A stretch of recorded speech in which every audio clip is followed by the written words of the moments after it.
Hi class, I'm here today to share with you a presentation that fits right in with my district-wide technology plan, the DTTP.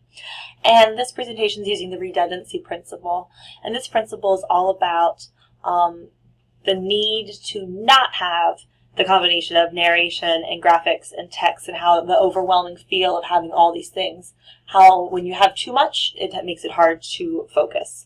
So keeping in mind with this principle, I will be sharing my narration along with graphics on the screen to walk you through a short training on using Google Classroom in your classroom.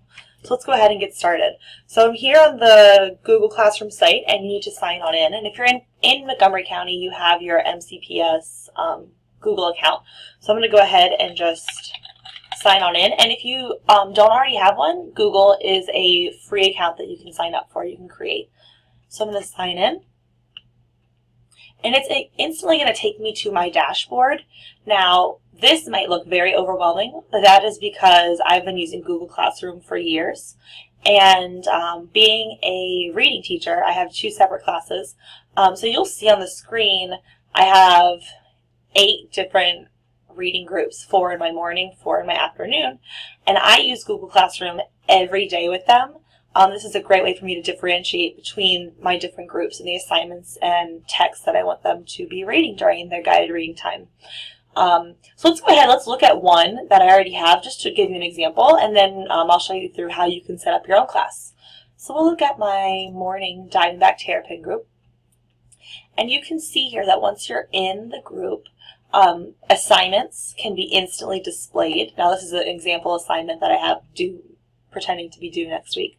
But the students can actually click here, see the assignment, see the directions that they have. They can go straight to the actual text. You can embed and link everything that you've got. Here, for example, this is from one of my lower reading groups. They have the text, and they also have questions right here that they would be able to input and then share directly back with you, kind of eliminating the need for all this paper in the classroom. So I'm going to come on back to my groups. So just really to show you how this is a great tool for differentiation so that you can make sure that you're meeting each child at their level and assigning them work and reading material that is appropriate for them. So if I'm on my home page and I want to create a class, I'm going to go ahead and click the plus sign and create a class. I could say, let's call it my morning class. And if you want to be even more specific with your section, you can. And I'll go ahead and create. And it should, in a moment, bring me through to the class page. Now you can be all fancy like how I had. You can update your theme and put a photo up here to make it, kind of fit the group that you have. But here is your overall dashboard, your home page for the class. When I click students, you can there's 2 options. If you click invite, you can go ahead and you can input every child's email address that we have through the Google accounts. That I find takes a really long time. The easier step is to have students sign on Google Classroom, and all they have to do is, if you can display this code up on the board, they type the code in themselves and it will instantly enroll them in the class. And I found that to be much less of a hassle. So I would highly suggest having the students input their code. But I'm going to go back here to Stream.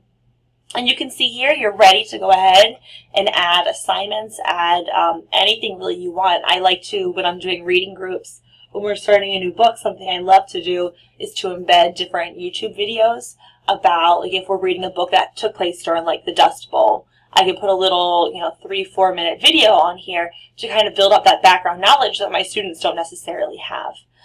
So I'm ready to do an assignment, so I'll click Assignment. You can title it. Let's title it Reading Reflection. You can go ahead and give a description. Maybe you want to put your directions in here. And you can see, as you would choose a due date, a nice easy option of having the calendar. And here's where you can make it really interactive. If you want to link up a file that you have, or if you have your files on Google Drive, But you can also hyperlink, obviously, to a new site. Maybe you want them to complete an activity that's online. Maybe you want them, again, like I said, to have the video.